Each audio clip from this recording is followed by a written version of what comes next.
Bismillahirrahmanirrahim. Assalamualaikum warahmatullahi wabarakatuh. Perkenalkan, nama saya Muhammad Tanirul Iman dengan NIM M1C02410105.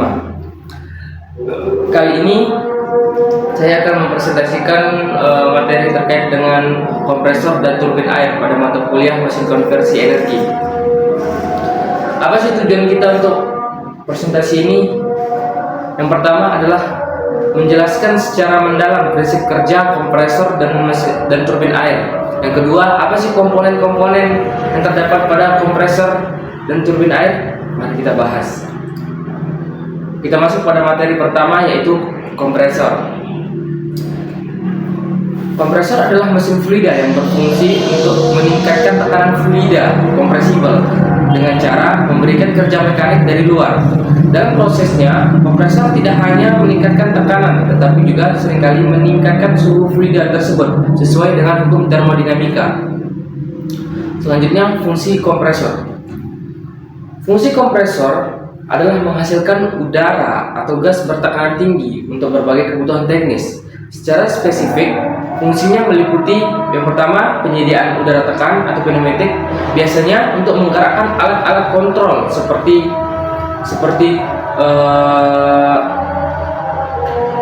piston pneumatik atau gas atau tools bengkel seperti impact.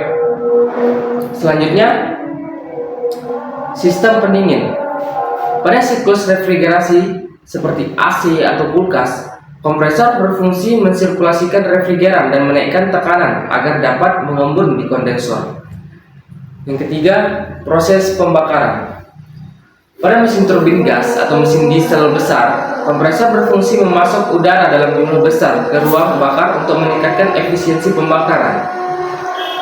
Yang keempat, terakhir, transportasi fluida gas. Ini biasanya digunakan untuk memindahkan gas melalui pipa-pipa jarak jauh dengan mengatasi rugi-rugi tekan atau pressure drop sepanjang pipa. Selanjutnya kita masuk pada jenis kompresor. Berdasarkan prinsip peningkatan tekanannya, kompresor dibagi menjadi dua kategori utama, yaitu yang pertama, kompresor perpindahan positif. Kompresor perpindahan positif bekerja dengan mengecilkan volume ruang yang berisi gas sehingga tekanan naik secara otomatis. Tipe kompresor perpindahan positif ini ialah ada dua tipe, yaitu tipe bolak-balik dan tipe putar. Selanjutnya, yang kedua yaitu kompresor dinamis. Kompresor dinamis bekerja dengan mengubah energi kinetik menjadi energi tekanan melalui sudu yang berputar cepat. Ini juga memiliki dua tipe, yaitu tipe sentrifugal dan tipe aksial. Pada tipe sentrifugal, aliran gas keluar searah jari-jari menggunakan impeller untuk melempar gas keluar secara radial. Pada tipe aksial, aliran gas mengalir sejajar dengan poros, biasanya digunakan untuk aliran tinggi. Selanjutnya, kita masuk pada komponen-komponen utama kompresor. Komponen kompresor dirancang untuk menangani beban mekanis akibat kenaikan tekanan dan temperatur. Komponen yang terdapat pada kompresor yaitu yang pertama, piston dan silinder. Ini termasuk dalam kategori tipe torak. Kompresor tipe torak merupakan jantung dari proses kompresi perpindahan positif. Piston harus memiliki clearance yang sangat presisi dengan dinding silinder untuk meminimalkan kebocoran tanpa mengorbankan pelumasan. Yang kedua, katup isap dan buang. Ini juga terdapat pada tipe torak. Bekerja secara otomatis berdasarkan perbedaan tekanan. Kecepatan respon katup menentukan efisiensi volumetrik mesin. Yang ketiga, impeller. Impeller ini terdapat pada kompresor tipe sentrifugal. Kompresor ini berputar memberikan energi kinetik. Yang keempat, diffuser. Ini juga terdapat pada tipe sentrifugal. Merupakan komponen stasioner yang berfungsi untuk menurunkan kecepatan fluida secara terkendali untuk meningkatkan tekanan statis. Selanjutnya, kita masuk pada mekanisme kerja kompresor.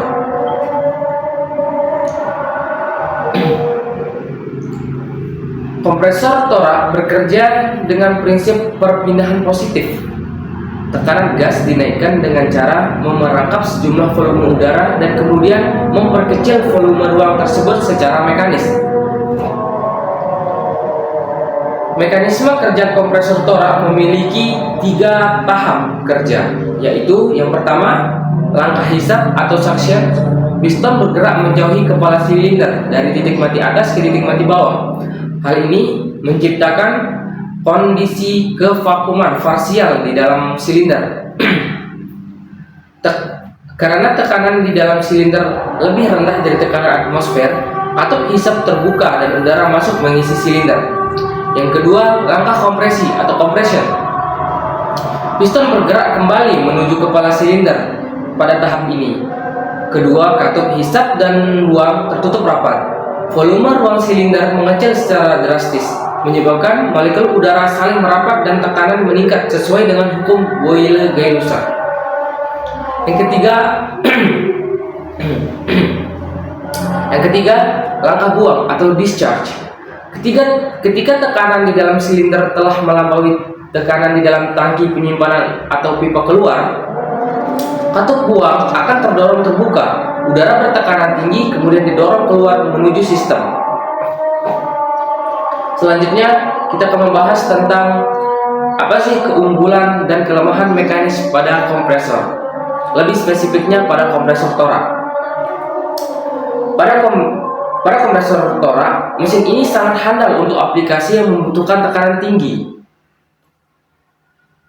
Pada keunggulannya, ia mampu menghasilkan rasio tekanan yang sangat tinggi dalam satu atau beberapa tahap. Yang kedua, tetap efisiensi meskipun dioperasikan pada kapasitas yang tidak penuh. Yang ketiga, dapat digunakan untuk berbagai jenis gas dengan viskositas yang berbeda. Namun pada kompresor torak ini memiliki kelemahan. Ada beberapa kelemahan. Yang pertama, getaran atau vibrasi. Gerakan resiprokal piston menciptakan gaya inersia yang besar sehingga memerlukan fondasi yang sangat kuat. Yang kedua, aliran berdenyut atau pulsating flow.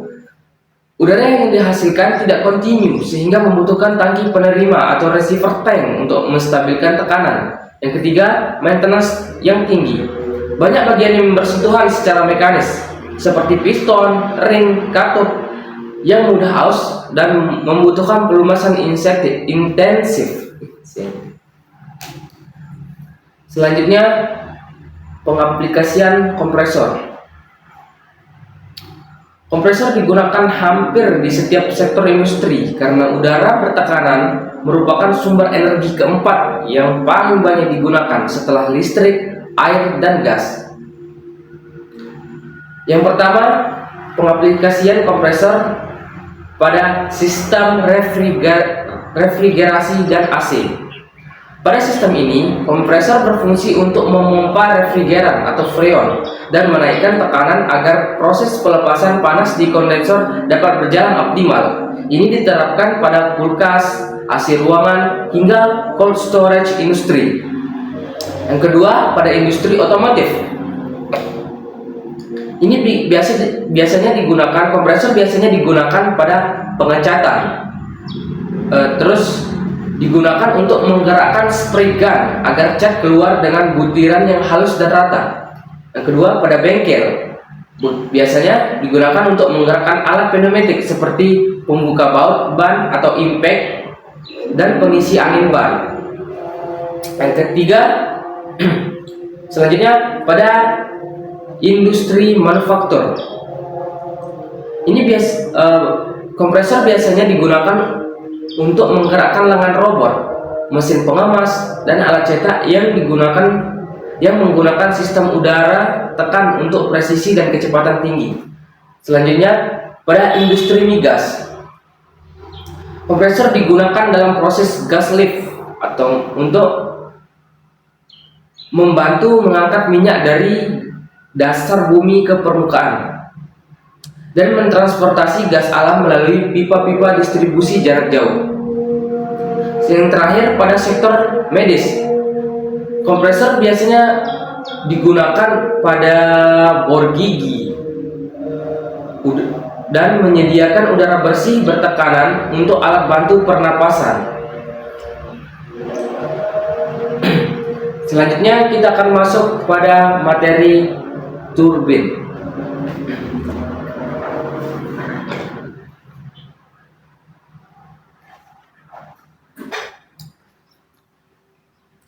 Selanjutnya kita masuk pada materi turbin. Turbin air adalah mesin fluida rotor yang berfungsi mengubah energi potensial dan energi kinetik air menjadi energi mekanik berupa putaran poros. Putaran poros ini kemudian biasanya dikoppel dengan generator untuk menghasilkan energi listrik yang biasa kita gunakan dalam kehidupan sehari-hari kita. Turbin air bekerja berdasarkan prinsip perubahan momentum fluida yang mengenai sudut-sudut turbin. Selanjutnya kita masuk pada fungsi turbin air. Fungsi utama turbin air adalah sebagai penggerak mula atau prime mover untuk mengubah energi potensial air menjadi energi mekanik. Implementasinya meliputi pertama yaitu pembangkit energi listrik. Pada pembangkit energi listrik, fungsi paling dominan adalah untuk memutar rotor generator pada PLTA, pembangkit listrik tenaga air, dan PLTMH, pembangkit listrik tenaga mikrohidro. Kedua, untuk penggerak mekanik langsung. Di beberapa daerah industri tradisional, turbin air digunakan langsung untuk menggerakkan mesin penggiling gandum atau pompa air irigasi tanpa diubah menjadi energi listrik terlebih dahulu. Yang ketiga, manajemen energi. Dalam sistem pump storage, turbin digunakan untuk menghasilkan listrik saat beban puncak dengan memanfaatkan aliran air dari waduk. Selanjutnya, jenis turbin air.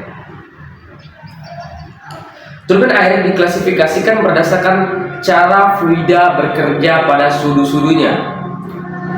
Di sini turbin air dibagi menjadi dua, yaitu turbin impuls dan turbin reaksi.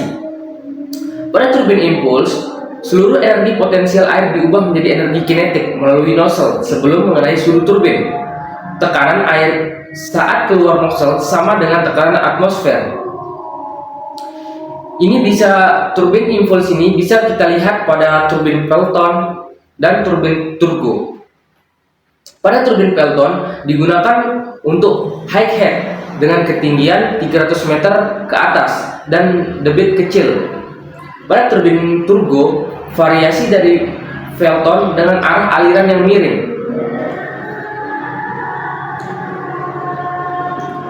Yang kedua, turbin reaksi. Dalam turbin reaksi, energi air yang digunakan adalah kombinasi dari energi kinetik dan energi tekanan. Tekanan ini beroperasi dalam kondisi tertutup dan terendam air sepenuhnya. Contohnya yaitu turbin Francis untuk medium head dengan ketinggian 30-300 meter paling banyak digunakan di dunia. Yang kedua, turbin Kaplan untuk low head dengan ketinggian 30 meter ke bawah dengan debit air yang sangat besar. Selanjutnya kita masuk pada komponen-komponen turbin. Komponen turbin air difokuskan pada optimalisasi aliran fluida inkompresibel dan ketahanan terhadap kavitasi. Komponen turbin air yang pertama ialah runner atau roda turbin. Komponen utama tempat terjadinya konversi energi fluida menjadi mekanik.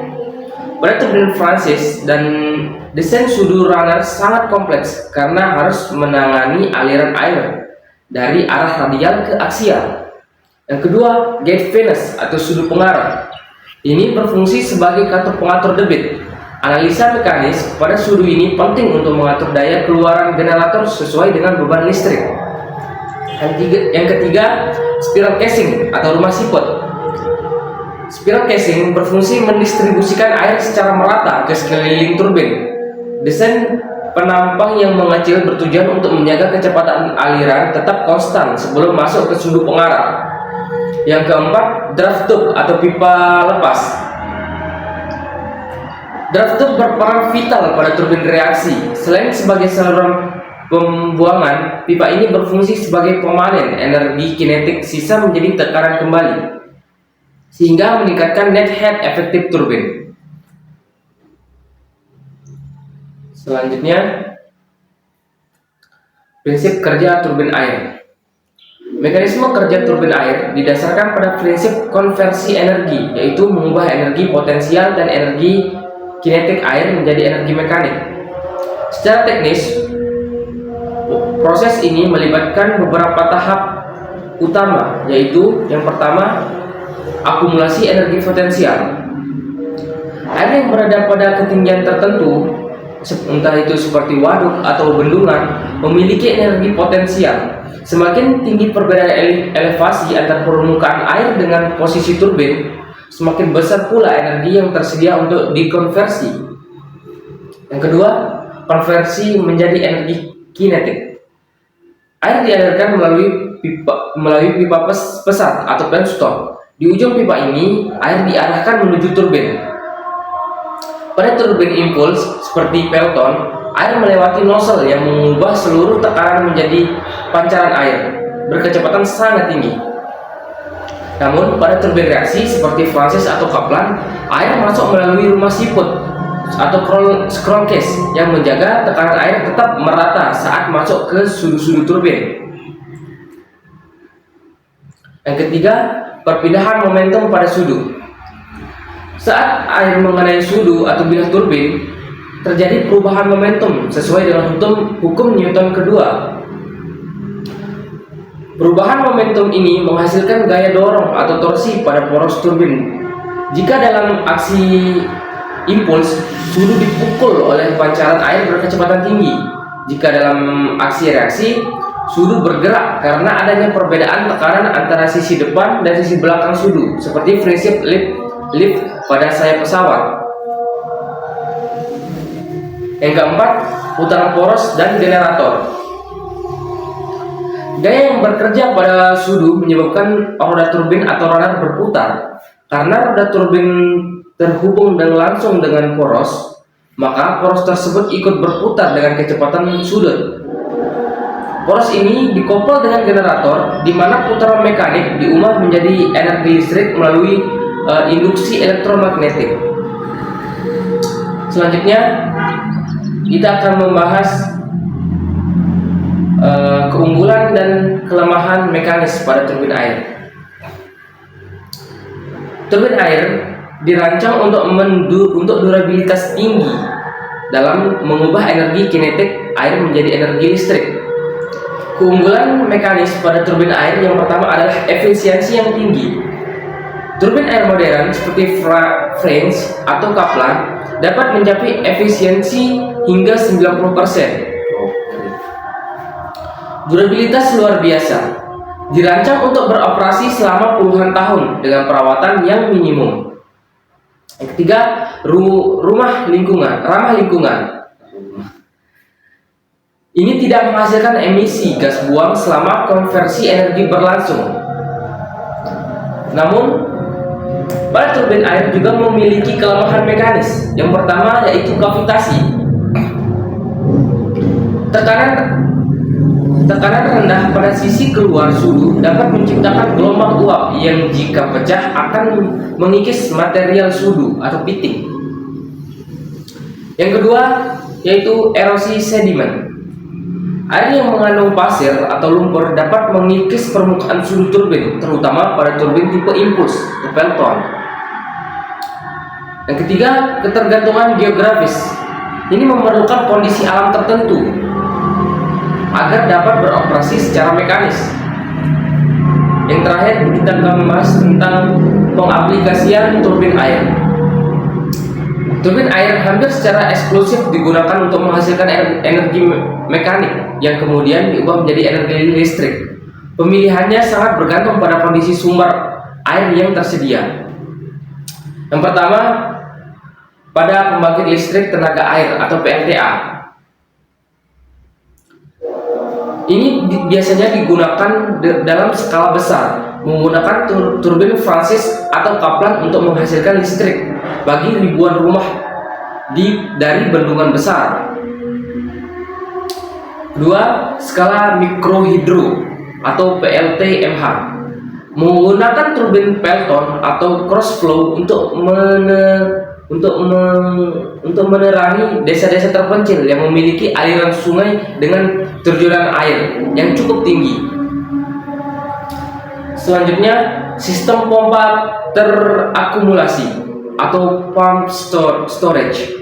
Di sini turbin air bekerja ganda. Saat beban listrik rendah, air dipompa ke atas. Saat beban puncak, air dialirkan kembali ke bawah untuk memutar turbin dengan menghasilkan listrik tambahan. Yang terakhir, penggerak mesin tradisional. Di beberapa wilayah, turbin air masih digunakan secara langsung untuk memutar mesin penggiling padi, gergaji, atau mesin tekstil tradisional yang terletak di pinggir sungai. Baik, ya demikianlah presentasi saya mengenai kompresor dan turbin air. Lebih dan kurangnya saya mohon maaf. Wabillahi taufiq wal hidayah. Assalamualaikum warahmatullahi wabarakatuh.